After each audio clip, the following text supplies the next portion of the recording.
Hey, what's up guys, this is Gudii. Today with my second video I'm going to show you one of the spawns I hunted the most as a low level paladin, the Corym caves of Port Hope.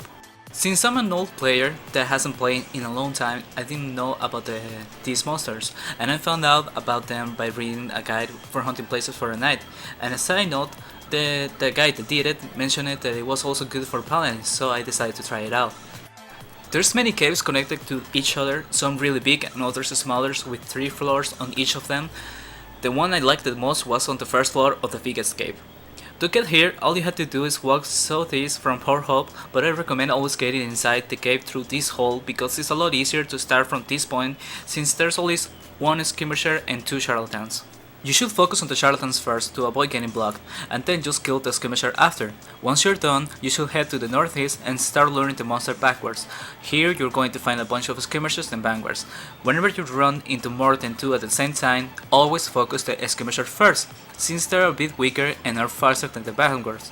Also, they hit pretty hard on a paladin, so it's better to kill them as soon as possible. The vanguards, even though they're the best Coryms, they're also kinda weak, so you don't need to worry about them too hard, but keep in mind that you should be always moving and kiting the monsters, or else it's going to get risky.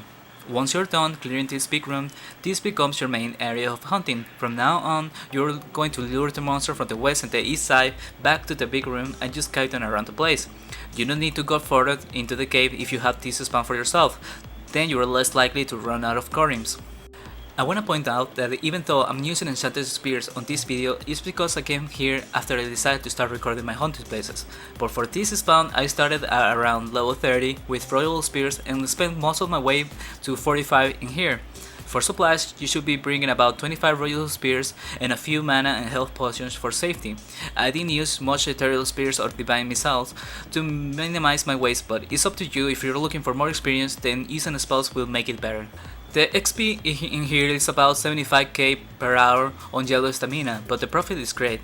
That of course if you're looting the gold. They also drop a lot of creature product, which can be sold in Edron and Pinor, with the exception of the cheesing figurines, which you need to have at least 10 tasking points to trade with Crystalline Adams.